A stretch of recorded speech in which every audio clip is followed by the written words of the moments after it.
Hola a todos, hoy en el Profe de Historia, capítulo 4, La Patria del Criollo de Severo Martínez Peláez, segunda parte. Les recordamos suscribirse al canal, marcar la campanita para recibir las notificaciones y comentar en el canal.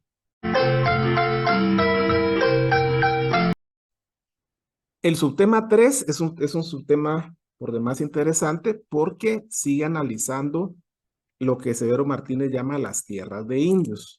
La idea es que en las tierras de indios él va a plantear cómo se distribuían y en qué consistían. Bueno, claro, recordemos, las tierras de indios van a ser aquellas tierras que están cercanas a los llamados pueblos de indios, lugares de residencia donde solo pueden habitar indígenas. En esos pueblos de indios, por ejemplo, existían básicamente tres. Las dos más llamativas o importantes en este concepto serían las tierras ejidales, es decir, los ejidos. Estas tierras eran para que ahí los indígenas de manera comunitaria pudieran acudir a buscar madera, por ejemplo, para la leña, para cocinar, pudieran llevar a pastar a sus animales, pudieran recoger materiales de construcción y otros bienes de la naturaleza. Es decir, son tierras también comunitarias en favor de los pueblos. Y del otro lado estaban las tierras comunales o de labranza, llamadas también tierras de cementera, que básicamente obviamente son aquellas tierras que van a cubrir las necesidades económicas del pueblo. Es decir, los alcaldes indios que van a existir en aquel tiempo van a organizar estas tierras comunales para que todas las familias indígenas puedan acudir ahí, trabajar la tierra y producir para su propio sustento. Y la tercera propiedad, muy interesante porque esta es la única que es propiedad privada y no es comunitaria, es la tierra a la que tenían acceso, como dice Severo Martínez, los indios ricos, es decir, los indígenas nobles, estos que operaban, por ejemplo, como alcaldes indígenas. Es decir, es una élite dentro de los pueblos indígenas que va a poder tener acceso a la propiedad privada. Son los únicos que tienen acceso a ese privilegio. Y aquí, como ya lo mencionábamos, las tierras comunales son administradas justamente por esos alcaldes indios, esos alcaldes que tienen esos privilegios y que a su vez están siendo controlados por las administraciones gubernamentales españolas radicadas en el Reino de Guatemala. Acá, por ejemplo, tenemos una ilustración, que esta sí es efectivamente proveniente del Perú, pero ilustra cómo ahí en las tierras de indios, las tierras comunales, los indígenas podían reproducir su fuerza de trabajo y sostener a sus familias. El subtema número 4 es un tema muy interesante. ¿Por qué? Aquí en este subtema, Severo Martínez le tituló Un caso de diligencias para obtener tierras. Severo Martínez encuentra un documento muy importante de un expediente hacia 1602 de un criollo, un terrateniente criollo de nombre Alonso Álvarez de Santizo, donde se muestra la lucha por el poder y la distribución de tierras que existía en aquel tiempo. Resulta que Álvarez de Santizo, como criollo, encomendero, terrateniente, solicitó tierras para ganado y trigo en un área de más o menos de lo que ahora sería el departamento de Chimaltenango.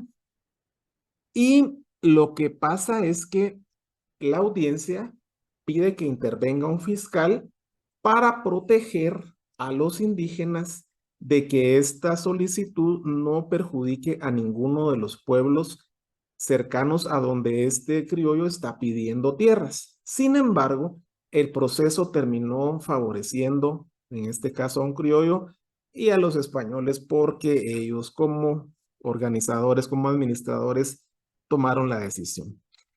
Al final, este expediente que analiza Severo Martínez evidencia un desequilibrio entre la distribución de tierras y la desventaja que tenían los indígenas a la hora de ir a un debate, a la hora de ir a un litigio por la propiedad de las tierras.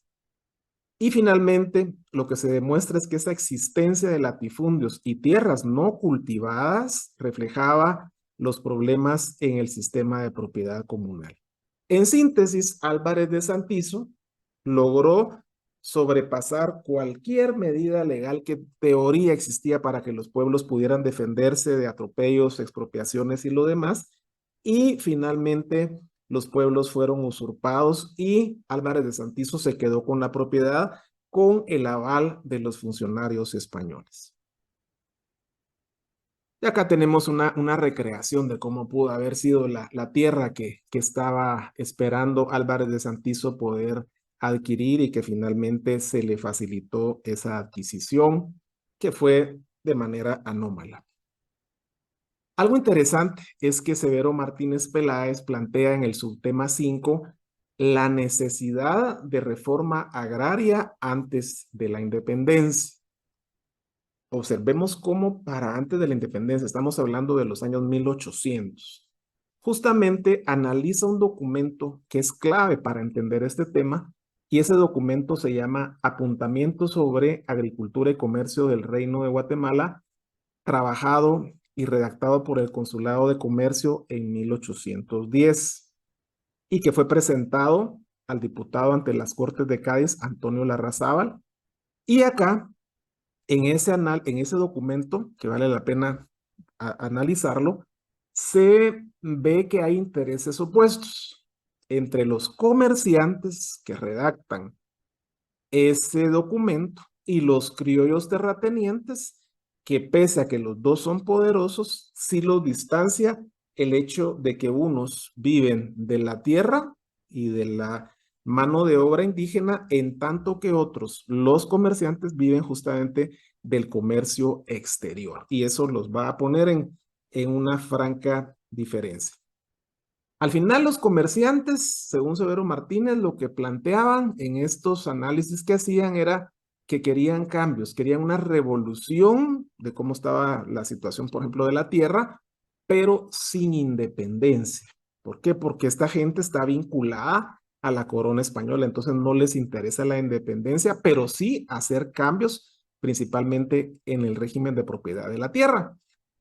Y lo interesante es que los criollos terratenientes sí quieren una independencia, pero sin revolución.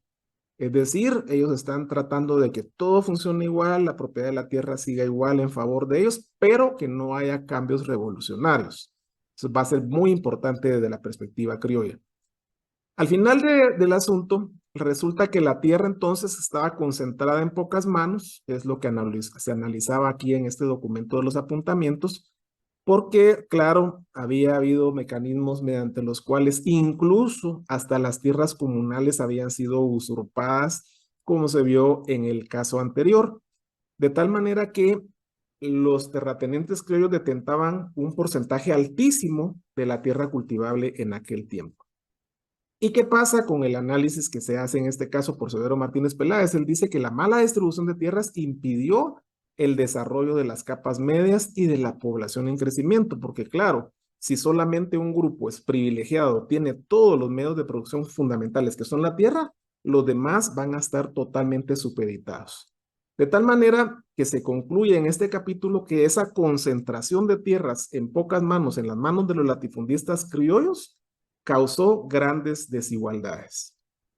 Y finalmente, terminamos con una imagen de cómo los criollos acudieron a este modelo de no transformar la situación agraria del Reino de Guatemala porque no le convenía a sus intereses. Muchas gracias.